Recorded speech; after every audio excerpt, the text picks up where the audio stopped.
बिस्मिल्लाहिर्रहमानिर्रहीम। अस्सलाम वालेकुम। मैं हूं नुमान खान और आप देख रहे हैं मेरा फेसबुक और यूट्यूब चैनल।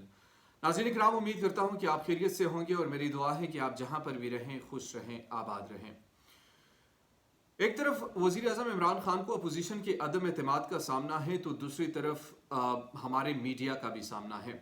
और इस वक्त मीडिया के चंद ऐसे हमारे एंकर पर्सनस हैं जो कि अपोजिशन से कई गुना ज़्यादा वो जोर लगा रहे हैं और वो तनकीद भी करते हैं कि जो यूट्यूबर्स हैं, डिजिटल मीडिया के जो नामवर सहाफ़ी हैं, उन पर ये तनकीद करते हैं कि आप हुकूमत के टाउट्स हैं, आप हुकूमत के पैरोल पे हैं, आप हुकूमत से तनख्वाह वसूल करते हैं, आप ये कर रहे हैं, आप वो कर रहे हैं। एक तरफ तो ये बातें की जाती हैं, दूसरी तरफ उनकी जो अपनी क्रेडिबिलिटी है वो ये है कि वो सुबह मौलाना से मिलकर आते हैं, उनसे इंस्ट्रक्शन लेते हैं। दूसरी तरफ दोपहर को जाते हैं शहबाज शरीफ के पास, उनसे इंस्ट्रक्शन लेते हैं। तीसरी तरफ शाम की चाय आसिफ जरदारी की घर पी कर आते हैं, उनसे इंस्ट्रक्शन लेते हैं। आप जब ये काम करते हैं तो क्या आप उनके पैरोल पे हैं? आप जब उनसे मुलाकातें करते हैं तो क्या आप उनसे इंस्ट्रक्शन लेते हैं? आप जब उनसे ये मुलाकातें करते हैं तो क्या आप उनके बयानी को प्रमोट करते हैं? आप उनके साथी हैं? आप उनके जो आपको लग रहा है कि ये डिजिटल मीडिया के सहाफ़ी जो कर रहे हैं, हुकूमत का साथ दे रही है, हुकूमत के टाउट से वगैरह वगैरह, तो आप जब उनके साथ मीटअप्स करते हैं, आप जो अपोजिशन के बयानियों को इतना बढ़ चढ़कर वो पेश कर रहे हैं, तो क्या आप उनके पैरोल पे हैं? ये बातें मैं क्यों कर रहा हूं? इसकी एक बुनियादी वजह है। वो वजह यह है जनाब के कल वजीर आजम इमरान खान ने लोअर दिल में एक जलसा किया। उस जलसे में एक बात उन्होंने कही, मौलाना फजल रहमान के हवाले से जब उनको तनकीद का निशाना बनाते हैं तो एक खास नाम लेते हैं। उस के हवाले से जब जनरल बाजवा ने उनसे कल मुलाकात भी की, जब जेट तैयारों का वो मुआयना कर रहे थे वजीर आजम इमरान खान, तो वहाँ पर जनरल कमर जावेद बाजवा भी मौजूद थे। जनरल कमर जावेद बाजवा ने उनसे दरख्वास्त की कि काइंडली आप मौलाना साहब को डीजल ना कहा करें। ये बात उन्होंने जलसा आम में की कि अभी जनरल साहब से मेरी बातचीत हो रही थी, जनरल साहब ने मुझे कहा कि आप मौलाना को डीजल ना कहा करें। इस बात को लेकर जो इमरान खान ने जनरल कमर जावेद बाजवा को जवाब दिया कि ये मैं नहीं कह रहा, ये आवाम कह रही है। इस बात को लेकर हामिद मीर साहब ने एक फतवा झाड़ दिया है। और हामिद मीर साहब बड़े इनकलाबी सहाफ़ी अपने आप को कहते हैं। वो कहते हैं कि पाकिस्तान में अगर कोई इस वक्त मसीहा है तो नवाज शरीफ है, आसिफ जरदारी है, मौलाना फजल रहमान है, यही मसीहा है। और इनको जो अदम एतमाद की तहरीक है इनके लिए जोर लगाना चाहिए और इस वक्त के जो हुक्मरान हैं उनसे जान छुड़ाना चाहिए। अपोजिशन लीडर से ज़्यादा किरदार इस वक्त सलीम साफ़ी, हामिद मीर और इन जैसे बहुत सारे हमारे जो एंकर हजरात हैं जो ख़ुद को नामवर साफ़ी कहते हैं वो अदा कर रहे हैं और बड़े दलेरी से कर रहे हैं। मैं तो इनको तर्जुमान कहता हूँ क्योंकि तर्जुमानी से भी ज़्यादा बढ़कर शाह से ज़्यादा शाह के वफादार बनने की कोशिश करते हैं। और ये वो लोग हैं जो कि अपने मफाद जब इनके पूरे नहीं होते, अपने मफाद जब इनके कहीं से हासिल नहीं होते, वो लीडर्स इनको कि जिस तरीके से जिस एम के साथ ये लोग आते हैं, जिस मकसद को लेकर ये हासिल करना चाहती है उस हुकूमत से, वो इसमें नाकाम रहे। और हुकूमत और मीडिया का रिलेशनशिप आपको मालूम ही होगा कि इमरान खान ने इन पर बहुत सारी चीज़ों पर रिस्ट्रिक्शन लगाई हुई है। वो आपको कहते हैं कि आप आज़ादी करें मगर किसी के खिलाफ प्रोपेगेंडा ना करें, आप खबर दें मगर आप गलत खबर ना दें। ये बात उनको नागवार गुजरती है। ये बात उनको नागवार इसलिए गुजरती है क्योंकि फिर इनका कारोबार बंद हो जाएगा, फिर ये बात कैसे करेंगे, फिर ये जो अपने ही जेब से निकालने वाले जो इनके एनालिसिस होते हैं वो फिर कहाँ से निकालेंगे। तो बहुत सारी चीज़ें हैं जो इनके पूरे नहीं होते। अब इस बयान को लेकर जो ये हमारे मीडिया के हजरात हैं, ये इमरान खान और जनरल कमर जावेद बाजवा को लड़ाना चाहते हैं, इनको आपस में गुत्तम गुत्ता कराना चाहते हैं। इसकी मैं आपको मिसाल देता हूँ। मिसाल मैं कुछ इस तरह दूंगा कि ये पहले कहा करते थे कि सेलेक्टेड वजीर आजम है, इनके पीछे फौज का हाथ है, ये फौज लेकर आई है, ये किया है, वो किया, इनकलाबी। और हर बात का जो इनका महवर होता है वो कहते हैं कि ये किसने कराया, एक इदारे ने कराया, फौज ने कराया।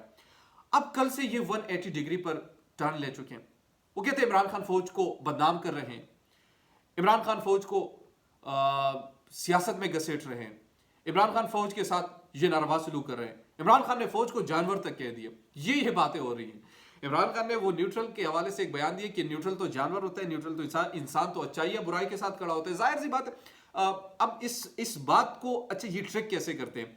कहते हैं न्यूट्रल, उन्होंने जो तशरीह की, हर इंसान की अपनी एक तशरीह होती है। उनके मुताबिक शायद ये हो कि यार न्यूट्रल इंसान होता नहीं है। और ये बात मैंने आज से 3 साल पहले एक प्रोग्राम था of the record Kashif Abbasi साहब की, उनके प्रोग्राम में जब वो एक डिबेट कर रहे थे तो उन्होंने कहा कि आप न्यूट्रल साहब ही नहीं। कह रहे मैं कैसे न्यूट्रल, एक चीज मुझे पता है कि यहाँ पर एक चोरी है और एक अच्छाई है, तो इसमें मुझे बताए कि मैं कहाँ पर खड़ा हूँ। मैं कहूँ कि आज चोरी उन्होंने की है, मगर ठीक है चलो कर दिया उन्होंने, अच्छाई है दूसरी तरफ, ठीक है अच्छाई की, बस मैं मिड में आ गया। ऐसा नहीं होता।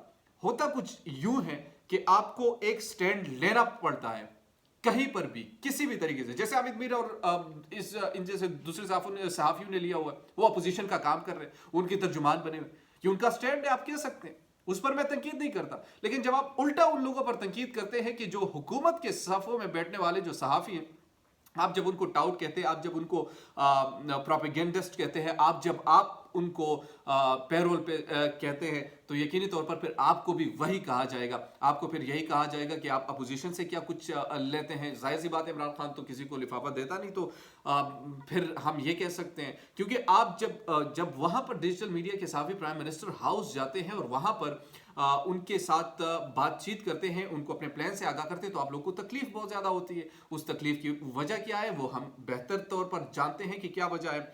अच्छा, अब आते हैं कि इन्होंने किस किस्म की बात की जब अपना एनालिसिस पेश किया।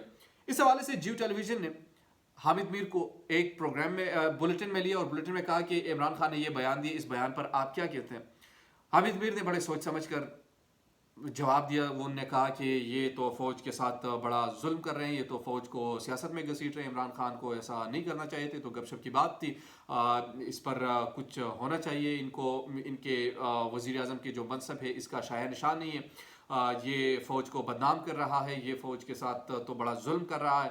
वो शख्स जो फ़ौज के लिए हमेशा दिल में एक वो रखने वाला, हमेशा फौज को बदनाम करने वाला, हमेशा सेलेक्टेड का ताना देने वाला, वो सारे लोग कह रहे हैं फौज के साथ उनकी जो मोहब्बत भरी है कल रात से एक बयान की वजह से, कि किसी तरीके से अब ये फौज इनके खिलाफ हो जाए और वो कुछ ना कुछ कर दे, वो मदद कर दे।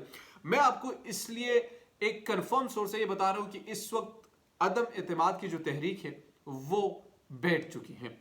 2 चीजें होंगी आने वाले 2 दिनों में, या तो अदम तहरीक वापस होगी या फिर दूसरी जो अहम चीज है अपोजिशन को शिकस्त होगी। ये बात आज लिख कर रख लें, और ये बड़ी कंफर्म सोर्स है, मैं आपको बता रहा हूं। अच्छा, उसकी वजह भी है, कल से आप देख रहे होंगे कि अपोजिशन बड़ी बदली बदली हुई नजर आ रही है। वो बड़ा सेफ गेम खेल रही है, वो अपने लिए कुछ ढूंढना चाह रही है कि किस तरीके से हमें कोई रास्ता मिल जाए पतली गली का। अब होगा क्या, नेक्स्ट वीक में जब ये चीज आएगी और जब ये इनको शिकस्त होगी, तो ये मीडिया वालों को भी मालूम है, ये सहाफियों को भी मालूम है, ये हम सबको मालूम है कि ये वाकई में इनके लिए सबसे बड़ा सेटबैक होगा और इनका उठना बड़ा मुश्किल होगा। फिर कल इमरान खान ने इस हवाले से कहा कि मैं एक के पीछे भागता था, अब 3 ही इकट्ठे हो गए, तो एक इन स्विंग यार करें, और मेरे लिए तो वो बेहतर है कि एक ही गेंद से मैं ये 3 विकेटें गिराऊंगा। अब आने वाले दिनों में ये क्या सूरत। अच्छा, इस हवाले से हामिद मीर ने जो एक बात की कि आप इमरान खान ने ये बात की कि कुफर का निज़ाम चल सकता है मगर जुल्म का निज़ाम नहीं चल सकता। आप इस कुफरिया निज़ाम पर 4 साल से हुक्मरानी कर रहे हैं, फिर यानी अजीब अजीब फतवे उन पर लगाते रहे। अच्छा, ये क्यों करते रहे? इन सबको मालूम है कि इनके मफादात पूरे नहीं हो रहे, इन सबको मालूम है कि ये जो चाहते थे, जिस किस्म के लिए आज़ादी चाहते हैं, वो आज़ादी इनको मिल नहीं रही। फिर इनको पता है कि इनसे तंग है। अच्छा, फिर ये भी इनको मालूम है कि अपोजिशन की तहरीक अदम एतमाद के पीछे किसका हाथ है, ये भी इनको मालूम है कि किसका स्पॉन्सर्ड ये तहरीक है। ये सारी चीजें इनको मालूम है कि कौन से ममालिक इनके पीछे हैं, मगर इसके बावजूद भी नहीं, जरदारी साहब अच्छे हैं, जरदारी साहब की जैसे कि दौर हमने नहीं देखा, नवाज शरीफ अच्छे हैं जैसे कि उनका हमने दौर नहीं देखा, मौला फजल रहमान अच्छे हैं, उनका दौर तो चलो आया नहीं। तो ये जो गुफ्तगू कर रहे हैं, ये जिस किस्म के लिए सहाफ़त कर रहे हैं, इस सहाफ़त से मेरे ख्याल में फिर उनको किसी पार्टी को ज्वाइन करना बेहतर होगा, ताकि एक बेहतर पोजीशन भी मिल जाएगी और फिर آپ کی بات میں وزن بھی ہوگا کہ چلو جے یو آئی فے کا یا پاکستان پیپلز پارٹی کا یا پاکستان مسلم لیگ نون کا کوئی رہنما بول رہے ہیں تو پھر آپ کو سنا بھی جائے گا. مگر جب آپ صحافت کے کرسی پر بیٹھتے ہیں اور آپ پھر ایسے نیریٹو کو بلڈ کرتے ہیں جو کہ بالکل اپوزیشن کے ایجنڈے کو سپورٹ کرتے ہو اور آپ یوں لگ رہا ہو کہ آپ ان کے ایجنڈے کو بذات خود پروموٹ کر رہے ہیں اور اس کو آپ چاہتے ہیں کہ ایسا ہو, تو پھر وہ صحافت نہیں کہلاتی, وہ پھر اپنا ایک ذاتی مفاد کہلاتا ہے اور اپنے ذاتی مفاد کے لیے پھر انسان نہیں دیکھتا کہ میں صحافت کر رہا ہوں یا کیا کر رہا ہوں. خیر, اسی کے ساتھ مجھے نعمان خان کو دیجیے اجازت. یہ صورتحال میں نے آپ کے سامنے رکھی جو کہ آج کل اس وقت صحافت میں ہو رہی ہیں, اور اگر آپ نے ہمارے چینل کو سبسکرائب نہیں کیا تو ہمارے چینل کو سبسکرائب کیجیے, بیل آئیکن کا بٹن ضرور دبائیں تاکہ نئی آنے والی ویڈیو سے آپ باخبر رہیں. اللہ حافظ.